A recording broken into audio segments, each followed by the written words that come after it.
네, 지난달 29일 헬로윈 축제를 즐기려던 시민들이 목숨을 잃었던 이태원 참사 발생한 지 한 달이 됐습니다.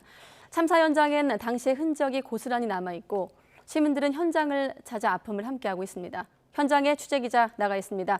윤성훈 기자. 네, 이태원 참사 현장에 나와 있습니다. 네, 참사 발생 어느덧 한 달이 됐는데요. 아픔을 회복하기엔 짧은 시간인 것 같습니다. 자, 참사가 발생한 이태원 현장, 지금 분위기는 어떻습니까? 네, 제가 나와 있는 곳은 158명이 목숨을 잃은 참사 현장입니다. 원래 이곳에는 경찰 통제선이 설치돼 통행이 제한됐었는데요. 지난 11일 참사 2주 만에 통제선이 해제되면서 지금은 이동이 가능해졌습니다. 지금은 이곳을 찾는 시민들은 추모하려는 시민들의 발길만 간혹 이어지고 있습니다. 추모객의 이야기 직접 들어보시겠습니다. 마음이 아프고 내 아들, 딸과 같은 그런 사람들이 이렇게 죽어서 억울하게 죽어서 그것도 애들하고 다시는 이런 데를 이러지 않는 게 더 중요하잖아요. 또 아직 참사 당시의 흔적이 고스란히 남아 있습니다. 간판 구조물에 머리카락이 끼어 있는 것도 발견할 수 있습니다. 이를 두고 한 시민은 참사 현장을 보여주는 거라는 메모를 남기고 고인의 명복을 빌었습니다.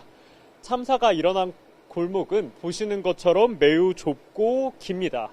또 조금 오르다 보면 골목이 경사져 있는 것도 보실 수 있습니다.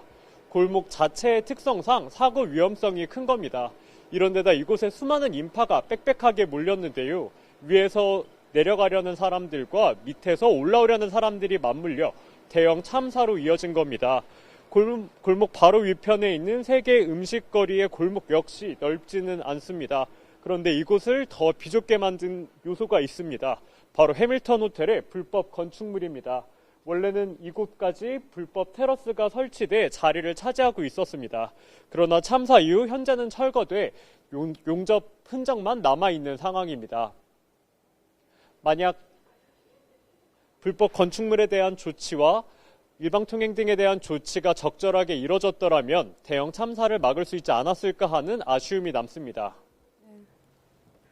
네, 오늘도 현장에 있습니다만 계속 이태원 참사 현장 윤성훈 기자도 계속 여러 번 보도를 하고 있는데, 자, 책임 소재를 가리기 위한 경찰의 수사 내용도 전해주시죠. 네, 경찰청 특별수사본부는 박희영 서울 용산구청장을 불러 조사하고 있습니다. 어제도 소환됐던 박 구청장의 소환 조사는 세 번째입니다. 또 조금 전에 용산소방서 현장지휘팀장도 조사를 받기 위해 특수본에 도착했습니다. 앞서 특수본은 이임재 전 용산경찰서장, 류미진 전 서울경찰청 상황관리관, 최성범 용산소방서장 등 주요 피의자에 대한 2차 조사를 진행했습니다. 부강조사를 마친 뒤 이번 주 주요 피의자에 대한 구속영장 신청을 검토합니다. 또 이르면 이번 주 그간 압수품 분석과 조사 결과를 토대로 추가 입건자도 밝힐 계획입니다. 현장 책임자가 구속되면 윗선을 향한 수사도 속도를 낼 거로 보입니다. 이태원 참사 현장에서 YTN 윤성훈입니다.